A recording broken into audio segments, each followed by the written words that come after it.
তোমরা কি কখনো আম পোড়া শরবত খেয়েছো? যদি না খেয়ে থাকো তাহলে আমার এই ভিডিওটা দেখার পর একদিন অবশ্যই বানিয়ে খেও। এটা একবার খেলে পুরোপুরিভাবে এটার প্রেমে পড়ে যাবে। তো আম পোড়া শরবত বানানোর জন্য প্রথমেই আমাদের কাঁচা আমগুলোকে পোড়াতে হবে। এখানে এই দোপাখা উনুনে আমার জেঠিমা সকালবেলা ধান সিদ্ধ করেছিল। এখনো বেশ ভালো আগুন রয়েছে, তো আমি উনুনে আমগুলোকে পুড়তে দিচ্ছি। এই আমগুলোকে চাইলে গ্যাসেও পোড়ানো যেত। তবে জানো তো, গ্যাসের থেকে উনুনে পোড়ালে এই আম পোড়া শরবতের স্বাদটা বেশি ভালো হয়। উনুনের মধ্যে আমগুলোকে দিয়ে এর ওপর দিয়েও ছাই চাপা দিয়ে দিলাম। তো এটা এখন পোড়া হতে প্রায় আধা ঘন্টার মতো সময় লাগবে। তো এই যে আধা ঘন্টা পর খুব সুন্দরভাবে আমগুলো পোড়ানো হয়ে গেছে। এবার আমগুলোকে ঠান্ডা করে নিয়ে ভালো করে জল দিয়ে ধুয়ে নিচ্ছি।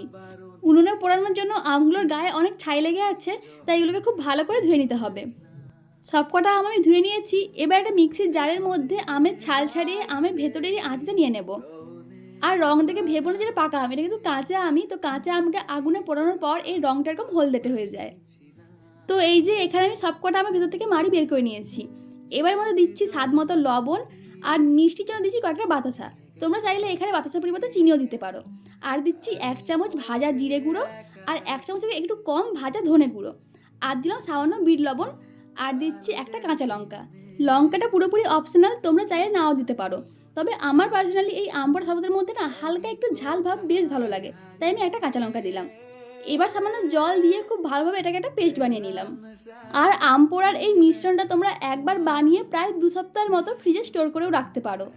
তারপর নিজেদের ইচ্ছে মতো ফ্রিজ থেকে বের করে এই আমের মিশ্রণটা খানিকটা জলের সাথে গুলে নিলেই তৈরি হয়ে যাবে ভীষণ টেস্টি আম পোড়া শরবত। তো এখানে আমি ১ গ্লাস শরবতের জন্য ৪-৫ চামচের মতো আম পোড়া মিশ্রণটাকে জলের সাথে গুলে নিলাম। এরপর দিলাম কয়েকটা আইস কিউব। এই আম পোড়া শরবতটা কিন্তু ঠান্ডা ঠান্ডা খেতেই বেশি ভালো লাগে। সবশেষে একটা পুদিনা পাতা আর লেবুর স্লাইস দিয়ে এটাকে সুন্দরভাবে গার্নিশিং করে দিলাম। এটা দেখতে যতটা সুন্দর লাগছে, এটা খেতে কিন্তু ততটাই সুন্দর। বাড়িতে কোনো অতিথি এলে কিন্তু একঘেয়েমি শরবতের পরিবর্তে এরকম ১ গ্লাস আম পোড়া শরবত দিতেই পারো, দেখতে বেশ ভালো লাগবে।